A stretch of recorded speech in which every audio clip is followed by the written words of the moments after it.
এই আয়োজনে আপনাদের সবাইকে স্বাগত।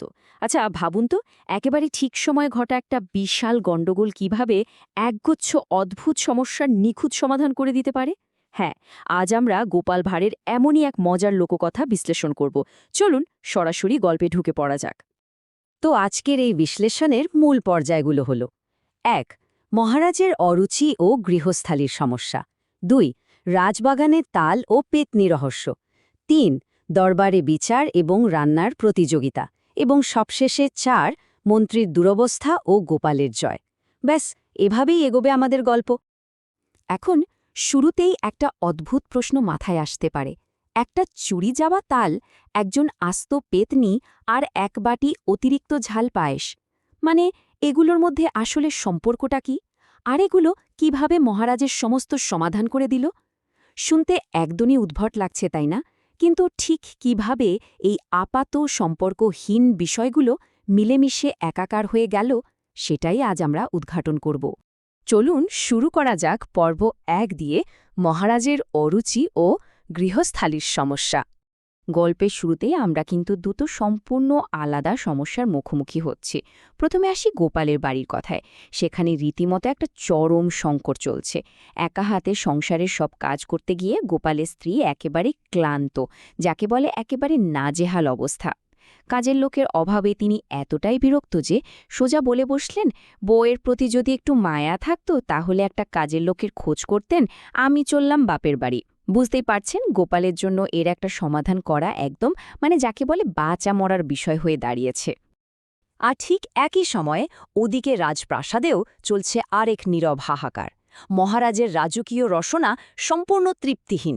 রোজ ওই একই ধরনের খাবার খেতে খেতে তিনি এতটাই বিরক্ত যে তিনি নিজেই আক্ষেপ করে বলছেন, কোনো স্বাদ পাচ্ছি না মুখে, যেন রুচি নেই। আসলে এক ধরনের রান্না খেতে খেতে একেবারে বিরক্তি এসে গেছে। তো আমরা দেখলাম দুটো সম্পূর্ণ ভিন্নমুখী সংকট, তাই না? আর এই দুটো সংকটই কিন্তু আমাদের আজকের গল্পের মূল চালিকা শক্তি। এবার আসা যাক পর্ব ২, রাজবাগানের তাল ও পেতনি রহস্য। তো একদিন হলো কি, রাজবাগানে একটা পাকা তাল পড়েছিল, আর আমাদের গোপাল করল কি, চুপচাপ সেই তালটা তুলে নিয়ে বাড়ির পথ ধরল। একদমই নিরীহ একটা কাজ মনে হচ্ছে, তাই না? কিন্তু ঝামেলাটা হলো, ঈর্ষান্বিত মন্ত্রী এই ঘটনাটা নিজ চোখে দেখে ফেলেন। ব্যাস, তিনি তো মনে মনে মহা খুশি। এই সুযোগ কাজে লাগিয়ে রাজদরবারে গোপালকে চোর সাব্যস্ত করার একটা মোক্ষম ছক কষতে শুরু করেন তিনি। কিন্তু আমরা তো জানি গোপাল মোটেও সাধারণ মানুষ নয়। তালের গন্ধে আকৃষ্ট হয়ে এক পেতনি, একজন মহিলা ভূত হাজির হলো তার বাড়িতে। সাধারণ মানুষ হলে তো ভয়েই অজ্ঞান হয়ে যেত, ঠিক কি না? কিন্তু গোপাল করল কি, জাদু জল ছিটিয়ে সেই পেতনিকেই বন্দি করে ফেলল। আর এরপর সে যা করল তা আসলেই অভাবনীয়। ভয় পাওয়ার বদলে সে এই অতি প্রাকৃত ভূতকে তার বাড়ির কাজের লোক বা রাঁধুনি হিসেবে নিযুক্ত করার এক মাস্টার প্ল্যান করে বসল। এখন আপনাদের মনে হতে পারে, একটা ভূত কেন মানুষের বাড়িতে কাজ করতে রাজি হবে? এর পেছনের কারণটা কিন্তু বেশ মজার। জীবিত অবস্থায় এই পেতনি ছিল একজন চরম হতাশ রাঁধুনি, যাকে শুধু তার মনিবদের কথা মতোই রান্না করতে হতো। নিজের কোনো স্বাধীনতা ছিল না। কিন্তু গোপালের বাড়িতে এসে সে তার নিজের মন মতো আনন্দে সুস্বাদু তালের বড়া ভাজার পূর্ণ স্বাধীনতা পেয়ে গেল।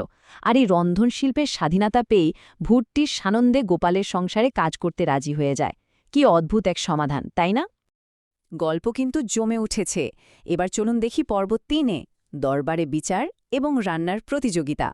রাজদরবারে তো মন্ত্রী ভেবেই রেখেছিলেন যে এবার চুরির অভিযোগে গোপালকে একেবারে শায়েস্তা করে ছাড়বেন। তিনি অভিযোগও আনলেন। কিন্তু গোপাল, সে তো কোনো রকম ভয় না পেয়ে নির্দ্বিধায় তাল নেবার কথা স্বীকার করে নিল। এতে পরিস্থিতি একেবারে ভিন্ন মোড় নিল। মহারাজ তাকে শাস্তি দেবার বদলে নিজের অরুচি কাটাতে সবাইকে বাড়ি থেকে নতুন নতুন পদ রান্না করে আনার নির্দেশ দিলেন।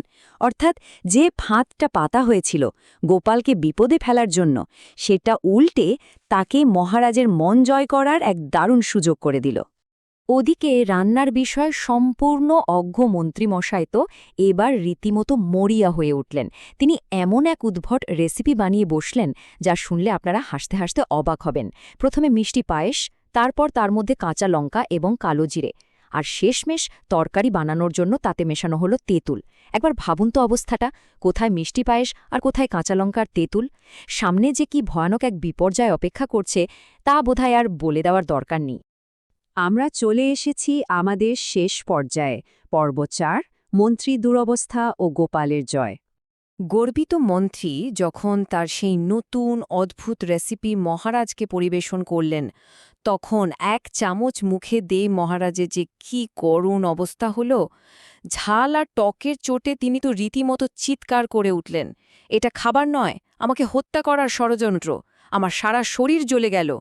পুরো রাজদরবারে সে এক চরম আতঙ্কের সৃষ্টি হল, একেবারে যাকে বলে হুলুস্থুল কাণ্ড। ঠিক এমন একটা শ্বাসরুদ্ধকর মুহূর্তে, যখন মন্ত্রীর ঝাল পায়েস খেয়ে মহারাজের মুখ আগুনে জ্বলছে এবং দরবারে মারাত্মক আতঙ্ক, ঠিক তখনই একেবারে পরিত্রাতার মতো গোপাল তার তালের ক্ষীর পরিবেশন করল। গোপালের সেই ভুতুড়ে রাঁধুনির তৈরি নারকেল আর গুড় দিয়ে বানানো সেই অমৃতের মতো মিষ্টি ক্ষীর। আর ম্যাজিক দেখুন, এটা মুখে দেওয়া মাত্রই মহারাজের মুখের জ্বালা নিমেষেই জুড়িয়ে গেল এবং তার হারিয়ে যাওয়ার রুচি তৎক্ষণাৎ ফিরে এলো। এই অসাধারণ সুস্বাদু তালের ক্ষীর খেয়ে মহারাজ এতটাই সন্তুষ্ট হলেন যে পুরস্কার স্বরূপ তিনি গোপালের ভাতা বাড়িয়ে দিলেন। আর মজার ব্যাপার হলো, এই বর্ধিত ভাতা দিয়ে গোপাল ঠিক 2 জন কাজের লোক রাখার সামর্থ্য অর্জন করল। মানে বুঝতে পারছেন, মহারাজের অরুচি তো দূর হলোই, সাথে গোপালের স্ত্রীর সে কাজের লোকের সমস্যারও একেবারে চিরস্থায়ী সমাধান হয়ে গেল। এক ঢিলে 2 পাখি। তো সব শেষে একটা কথা ভাবার মতো, যদি একজন ভুতুড়ের রাঁধুনি এবং একটা রাজকীয় বিপর্যয়, একটা ভেঙে যাওয়া সংসার আর একজন রাজার অরুচি ঠিক করে দিতে পারে, তবে আমাদের দৈনন্দিন সাধারণ সমস্যাগুলোর মধ্যে কী ধরনের অভিনব সমাধান লুকিয়ে আছে কে বলতে পারে? হয়তো একটু ভিন্নভাবে চিন্তা করলেই আমাদের আশেপাশেই এমন অদ্ভুত কিন্তু জাদুকরে সব সমাধান ধরা পড়বে। আজকের এই আয়োজনে আমাদের সাথে থাকার জন্য আপনাদের সবাইকে অসংখ্য ধন্যবাদ।